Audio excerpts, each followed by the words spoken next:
The truth no one tells you is this. Your money isn't just numbers. It's a mirror reflecting your deepest fears, your primal impulses, your paralyzing insecurities. While you chase every fleeting market trend hoping for a quick gain, the true financial architects are playing a different game. A psychological war waged not on spreadsheets but inside your own mind. They don't just invest in assets. They invest in controlling your impulses, your greed, your panic. This isn't about economics. It's about primal human psychology, and they don't want you to know how they exploit it. If this resonates with you, leave your like right now. And if you want to learn the true game that financial predators play, do 3 things. Subscribe to the channel. Activate the notification bell so you don't miss any secrets. I'm coming, I want power. So I know you're ready for the next level, because what comes next will separate the wolves from the sheep. The world of money isn't governed by logic. It's a vast and unpredictable ocean of human emotions. And those who master the currents don't just swim, they command the very storms. You've been conditioned to believe that financial decisions are rational, data-based, carefully analyzed. This is the first and most widespread lie. Your fear of loss, your intoxicating greed, your paralyzing envy. These are the true drivers of market cycles, of booms and busts of your personal financial ruin. While you diligently analyze spreadsheets, the predators are analyzing you. They understand that your psychology is their greatest leverage. They don't predict market movements. They predict your reactions to them, then position themselves to profit from your predictable and emotional foolishness. This isn't about being smarter than the market. It's about being smarter than yourself. And then any other emotional player trapped in the game. The consequence of clinging to the illusion of rationality. You become a pawn moved by forces you don't understand. Systematically drained of your capital by those who exploit your internal turbulence. A real example, the irrational exuberance before a market crash, or the panic selling that follows. These aren't isolated economic events. They're mass psychological phenomena, meticulously observed and exploited by the few, who remain detached and analytical, often exacerbated by cognitive biases, like herd mentality and confirmation bias, which lead us to follow the crowd and seek information that confirms our existing beliefs respectively. Beyond the veil of conventional wisdom lies the insidious power of narrative. They taught you to fear money, to see wealth as corrupt, to believe in a scarcity mentality. They painted pictures of the suffering hero versus the greedy villain. These aren't accidental stories. They're carefully constructed narratives, designed to control your aspirations, your actions, and ultimately your economic potential. If you believe money is evil, you'll subconsciously push it away. If you believe there's never enough, you'll act from a place of scarcity, making desperate short-term decisions. The financial elite understand that controlling the story about money is more potent than controlling the money itself.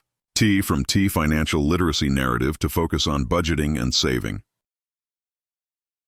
While they engage in leverage, asset acquisition, and system building, while you're busy clipping coupons, they're busy acquiring corporations. This psychological manipulation ensures the masses remain in a perpetual state of chasing, never truly owning the game board.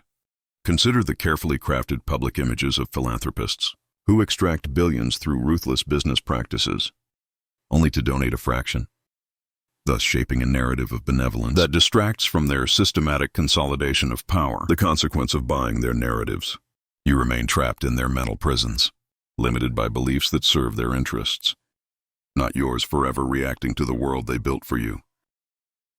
Unable to recognize the framing effects that distort your perception of value and opportunity. Here's where it gets darker.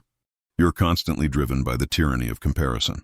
They've designed a society where your value is subtly, but relentlessly tied to what you own, to how you compare to your neighbor, to the curated perfection displayed on every screen. This isn't accidental. It's a powerful psychological lever. Envy, a corrosive acid, erodes your financial discipline, pushing you toward impulsive purchases, toward debt, toward maintaining an image you truly can't afford. You buy things you don't need with money you don't have, to impress people you don't like. This endless consumption cycle, fueled by social proof and the fear of missing out from, is a goldmine for those who sell, the products for those who lend the money. and for those who profit from your relentless work to pay off your accumulated debts, while you're competing in a manufactured game of superficial status. The predators are silently accumulating tangible assets and real influence. Sun Tzu taught us to choose our battlefields carefully. You're fighting on a battlefield of their design, using rules they established. A clear example is the fashion industry, the luxury car market, or constant technology upgrades. You're programmed to desire the next big thing, not because it genuinely improves your life, but because it signals status, creating a perpetual spending treadmill that fuels the hedonic treadmill, where satisfaction with new acquisitions is ephemeral and drives us to seek more. The consequence of succumbing to comparison: you'll forever be in debt, both financially and psychologically, chasing an illusion while true wealth slips through your fingers. The predator's patience is a virtue the masses rarely possess. You crave instant gratification, the immediate dopamine hit of a quick profit, a luxury purchase. This impulsivity is systematically exploited. They dangled the promise of overnight riches, the next big cryptocurrency, the get-rich-quick scheme, knowing your impatience will lead you to make hasty and emotional decisions, buying high and selling low.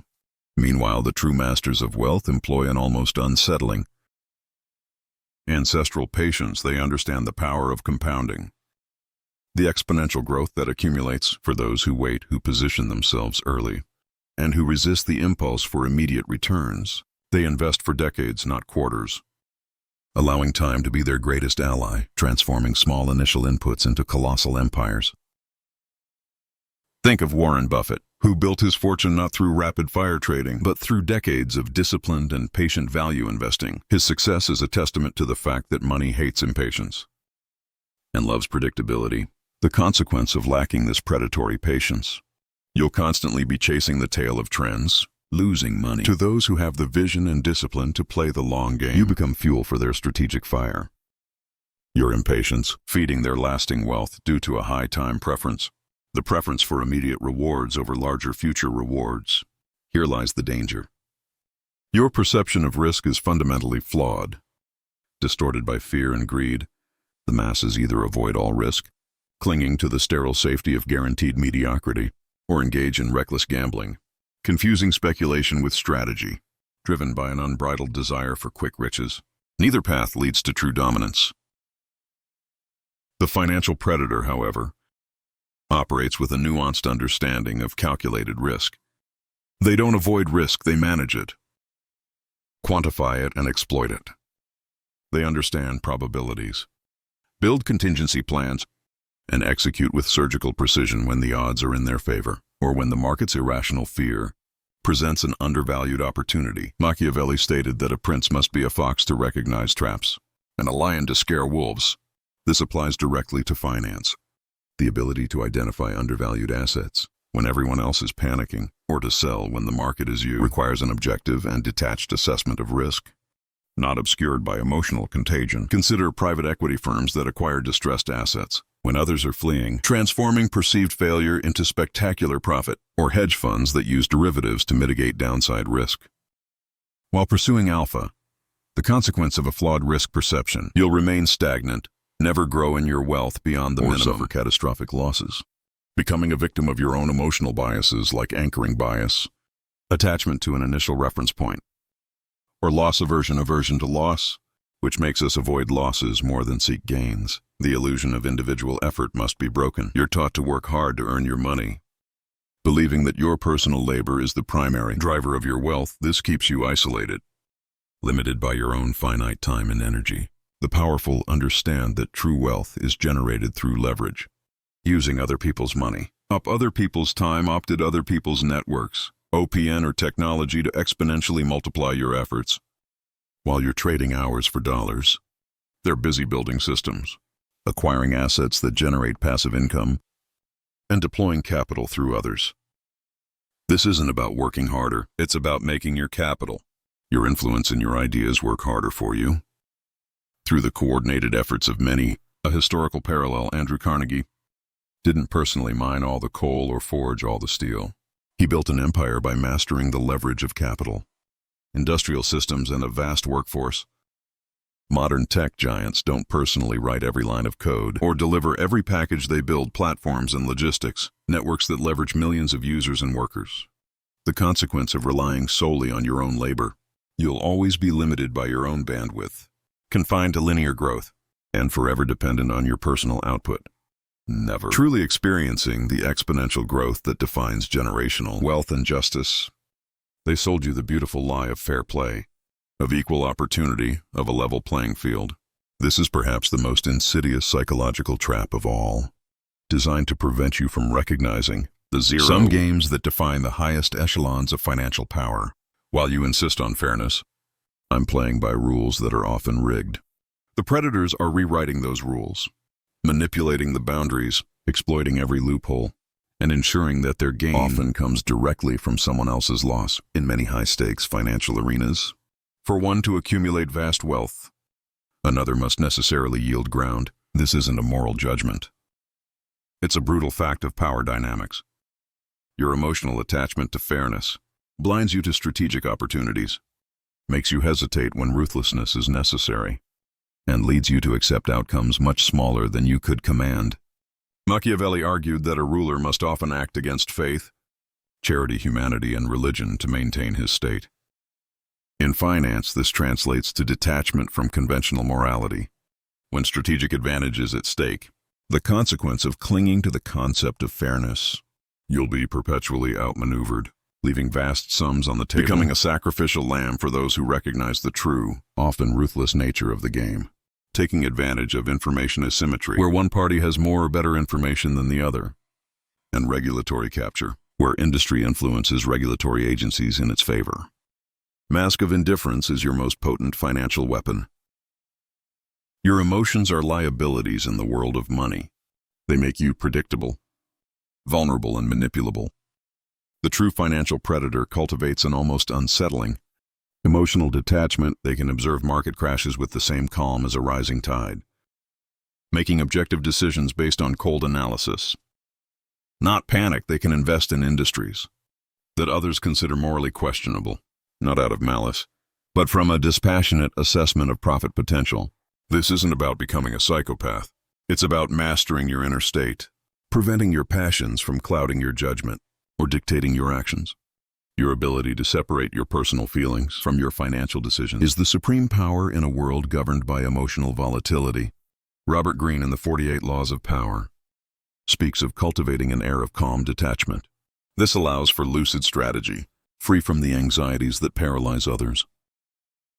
The consequence of lacking emotional detachment: you become a puppet, your strings pulled by every market fluctuation, every alarming headline, every wave of greed. Forever reacting instead of acting strategically, falling into traps like the sunk cost fallacy, where you continue investing in something because you've already invested a lot, even when it no longer makes sense. Or the disposition effect, the tendency to sell appreciated assets too early and hold depreciated ones too long. Information asymmetry is the elite's secret weapon, while the masses consume public news often manipulated or delayed. The true players operate with privileged information, unique insights, and meticulously cultivated networks. They possess knowledge before it becomes common, sometimes even before it's formed, allowing them to anticipate trends, exploit ineffect, and position themselves for massive gains. This isn't just about insider information, though that exists, but about the power of superior analysis, of seeing patterns others miss, of having access to discussions and decisions that shape the future. Your network isn't just your net worth, it's your informational advantage. Cultivate relationships with those who operate at higher levels, who have access to strategic insights. Sun Tzu said, "Know your enemy and know yourself." And in 100 battles, you will never be in danger. In finance, this translates to possessing superior information about the market and about yourself. The consequence of operating without this advantage: you'll perpetually be one step behind, reacting to events already set in motion by those with superior knowledge, always paying the premium, never capturing the discount, and remaining vulnerable to front-running, where privileged information about future orders is used to trade before them, or market manipulation. Finally, you must break the ritual of acquisition, the insidious link between your self-worth and your net worth. They've conditioned you to believe that more money equals more value, more happiness, more importance. This drives you to a relentless pursuit that can never be truly satisfied, making you a slave to accumulation. Your self-worth becomes a fragile house of cards, crumbling with every financial setback, leading to despair, bad decisions, or paralysis. The financial predator, however, understands that money is merely a tool, a resource, a means to an end: power, freedom, optionality. Their self-worth is derived from their mastery, their strategic acumen, their ability to control their environment, not from the arbitrary number in their bank account. Unlinking your identity from your balance sheet frees you to make ruthless and objective decisions, to take calculated risks without personalizing failure, and to see money as a fungible resource to be strategically deployed, not as a measure of your soul. The consequence of tying your self-worth to money, you'll always be emotionally volatile, is element and incapable of true financial freedom, because your inner peace becomes hostage to the external market conditions. Your true value comes from your strategic mind, your unwavering will, your ability to play the game, not from the score itself.